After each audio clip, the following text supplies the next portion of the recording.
वो असल में एक बहुत बड़ा गैंगस्टर था, लेकिन एक छोटे गुंडे के सामने सिर झुकाकर माफी मांग रहा था। किसी को अंदाजा नहीं था कि वो अचानक अपनी ताकत से बंधनों को तोड़ देगा। अचानक उसने अपने पैरों को खंभे की तरफ झटका और सीधा उड़कर गुंडे के सामने पहुंच गया और उसे जिंदा ही काटकर मार डाला।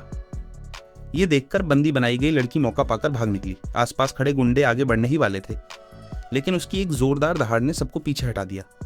फिर भी दो निडर गुंडे उस पर हमला करने दौड़ पड़े। उसने आते ही एक को लात मारकर उड़ा दिया और दूसरे की गर्दन पकड़कर घुमा दिया। कुछ ही सेकंड में दोनों खत्म। तीसरा हमला करने आया तो उसने सीधे उसकी छाती पकड़कर उसे जमीन पर पटक दिया। अब वो किसी जहरीले सांप की तरह तेजी से हमला कर रहा था। कुछ ही पलों में आधे गुंडे मारे जा चुके थे। असल में कुछ दिन पहले उसे खबर मिली थी कि उसकी बेटी का अपहरण हो गया है। गुस्से में उसने तुरंत हथियार उठाया और निकल पड़ा। कुछ ही देर में गाड़ियों का काफिला सड़कों पर दिखाई दिया, जिससे पूरे शहर में हलचल मच गई। वो सीधे टीवी स्टेशन पहुंचा और उसकी लाइव खबर पूरे देश में फैल गई। उसने अपहरण करने वालों को 1 घंटे का समय दिया। मेरी बेटी को सही सलामत वापस कर दो, वरना मैं तुम्हें खत्म कर दूंगा। इसके बाद उसने पूरे शहर को लॉकडाउन कर दिया। हर सड़क पर चेक पोस्ट लगा दी गई।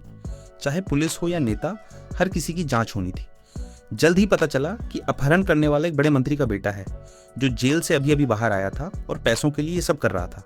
उसने फोन करके 1 अरब रुपए की मांग की। गैंगस्टर तुरंत वहां पहुंच गया, लेकिन ये एक जाल था। उसे पकड़ लिया गया और बेरहमी से पीटा गया। उसे रस्सियों से बांध दिया गया, लेकिन एक आदमी बोला, सिर्फ हाथ बांधना काफी नहीं, ये बहुत खतरनाक है। फिर उसकी बेटी को उसके सामने लाया गया। उसे उस हालत में देखकर वो बहुत गुस्से में आ गया। अचानक उसने अपने सिर को जमीन पर मारा और उछलकर अपने बंधन तोड़ दिए। फिर वही खौफनाक हमला शुरू हुआ। एक एक करके गुंडों को खत्म करता गया। वो किसी राक्षस की तरह लड़ रहा था। कोई उसके पास आने की हिम्मत नहीं कर पा रहा था। आखिर में उसने मुख्य आरोपी को पकड़ लिया और सबके सामने उसे मार डाला।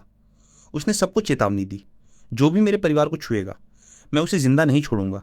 लेकिन कहानी यहीं खत्म नहीं होती। बाद में जब वो अपनी बेटी के अंतिम संस्कार में गया, तो फूलों के बीच छुपा हुआ एक बम फट गया और पूरी जगह धमाके से उड़ गई।